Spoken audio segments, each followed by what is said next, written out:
the new social media world. So it's how do you bridge the gap between communication and personal interface or personnel interface when you're trying to talk about financial products, and using behavioral psychology as part of that as well.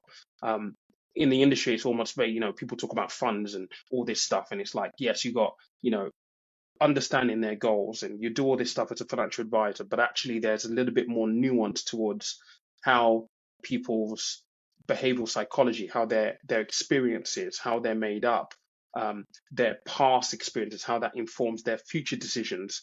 There's a gap between that and the current way of communication that I think in Money Intelligence we can actually bridge, Mm. specifically with training and all that kind of stuff for the industry there. And there's some very, very exciting things that you can do with new technology and AI and all this kind of stuff that we're exploring at the moment as well. But it's the whole point with Money Intelligence is to try and help move that forward, because let's face it, it's the big organizations that have the biggest footprint when it comes to individuals, the Mm. banks, the investment houses, all those companies, right?